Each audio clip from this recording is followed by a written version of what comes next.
जय श्री राम भक्तों स्वागत है आपका हमारा चैनल देववाणी में। भक्तों, आपको हमारी कथाएं कैसी लगती हैं हमें कमेंट करके ज़रूर बताएं।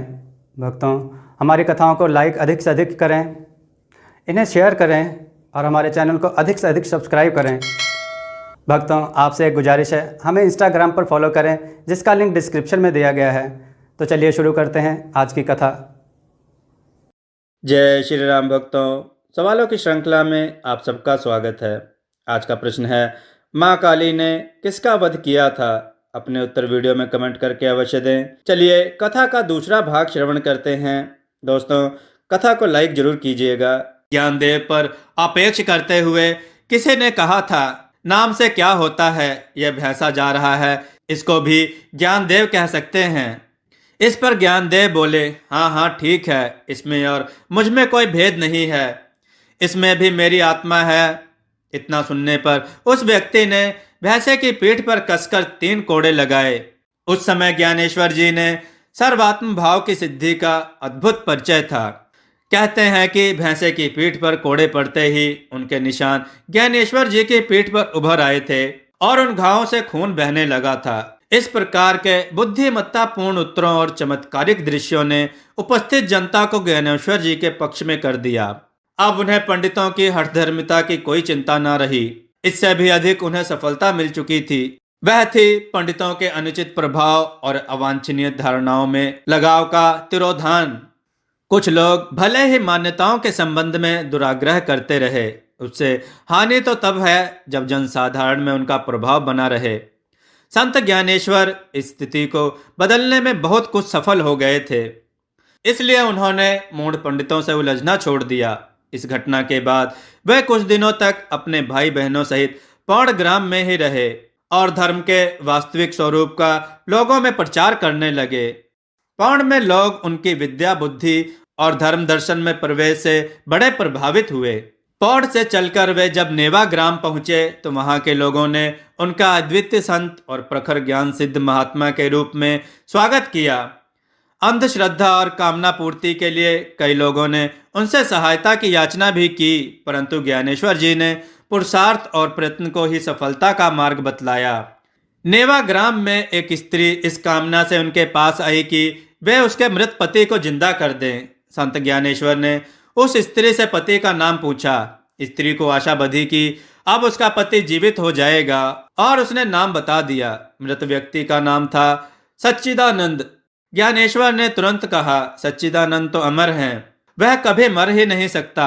स्त्री यह सोचकर लौट गई कि उसका पति इतना कहने मात्र से जीवित हो गया होगा, परंतु घर आकर उसने अपनी आशा के विपरीत पति को उसी अवस्था में पाया। वह फिर ज्ञानेश्वर के पास लौटकर आई।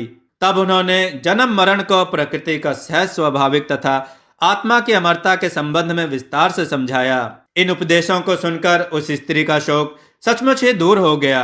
उनके वे उपदेश बाद में सच्चिदानंद विजय नामक ग्रंथ के रूप में पद्म में लिपिबद्ध कर लिए गए। संत ज्ञानेश्वर जी के संबंध में कई चमत्कार पूर्ण घटनाएं भी लोक श्रुतियों के रूप में मिलती हैं। एक बार चांगदेव नामक सिद्ध संत उन दिनों ताप्ती नदी के किनारे आश्रम बनाकर रहते थे। वे कई विद्याओं के ज्ञाता तथा परकराया परिवेश, अणिमा, महिमा आदि सिद्धियों के स्वामी थे। ताप्ती के तटवर्ती इलाकों में उनकी बड़ी ख्याति थी। संत ज्ञानेश्वर ने इन तटवर्ती क्षेत्रों में प्रवेश किया तो स्वाभाविक ही उनकी कीर्ति फैली। चांगदेव को उनकी प्रसिद्धि से बड़ी ईर्ष्या हुई। अपना प्रतिस्पर्धी जानकर उन्हें अपमानित करने के लिए चांगदेव ने एक शिष्य को कोरा कागज देकर उनके पास भेजा।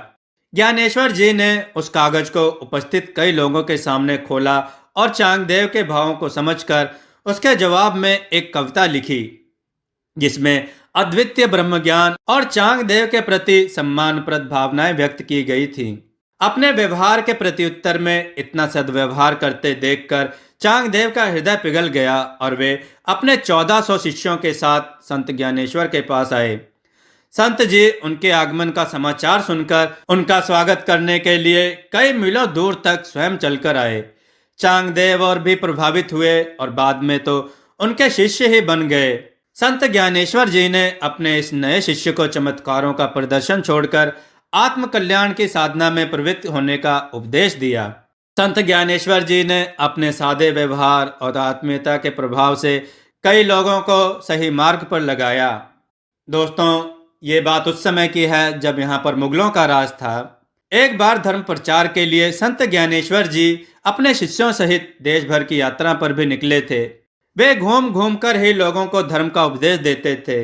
दिल्ली पर उन दिनों कट्टरपंथी सुल्तान जलालुद्दीन खिलजी का राज्य था, जो हिंदू धर्म का कट्टर विरोधी था। उसके शासन में उपासना, पूजा पाठ, यज्ञ, कीर्तन, भजन आदि सर्वथा निषेध था। संत ज्ञानेश्वर को यह सब पता था, फिर भी उन्होंने दिल्ली की सीमा में प्रवेश करते हुए भी अपना यह क्रम चालू रखा। भजन कीर्तन करते हुए वे राजधानी की सड़कों पर घूमने लगे। मौलवियों ने पहले तो मना किया, परंतु जब वे नहीं माने तो उनकी शिकायत सुल्तान से कर दी। सुल्तान ने उन्हें पकड़वा कर बुला लिया। ज्ञानेश्वर जी की तेजस्वी वाणी, अगाध ज्ञान और आदर्श व्यक्तित्व से प्रभावित होकर जलालुद्दीन खिलजी ने हिंदू धर्म पर लगे सभी प्रतिबंध हटा लिए और सब लोगों को अपने धर्म और उपासना की खुली छूट दे दी। इसी प्रकार सतपुड़ा के एक लुटेरे भील का हृदय परिवर्तन भी उनकी यात्रा के दौरान हुआ था और वह डाकू संत ज्ञानेश्वर का निष्ठावान शिष्य बन गया था। संत ज्ञानेश्वर जी ने घूम घूम कर धर्म का सही मर्म सर्वसाधारण को समझाया तथा उसे स्वयं भी अपने जीवन में उतारा। दोस्तों, आषाढ़ और कार्तिक पक्ष की एकादशी को पंढरपुर में प्राचीन काल से भारी मेला लगता है। इस अवसर पर देश देशांतर से हजारों की संख्या में लोग आते हैं।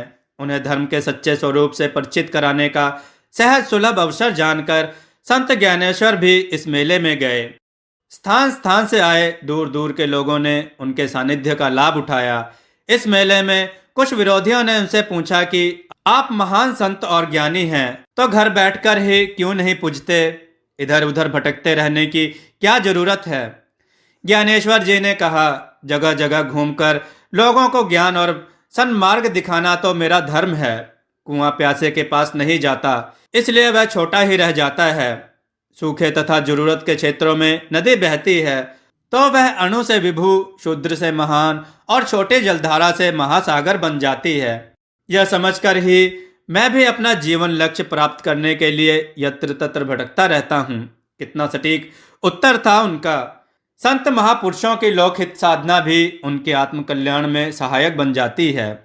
कहा जाता है कि ज्ञानेश्वर जी ने एक बार गधे के मुंह से भी वेद रचनाओं का पाठ करवाया था। तीर्थ यात्रा द्वारा गांव गांव में भक्ति मार्ग का प्रचार कर ज्ञानेश्वर जी वापस पंढरपुर लौटे। ज्ञानेश्वर जी ने अपनी ज्ञान धारा प्रयाग से लेकर वृंदावन, पंजाब, मारवाड़, काशी, गिरनार आदि स्थानों पर बहाई और मार्ग में पड़ने वाले ग्रामों तथा स्थानों को उस ज्ञान गंगा में स्नान कराते गए। तीर्थ यात्रा पूरी कर लेने के बाद पंढरपुर में ही उन्होंने समाधि ले ली।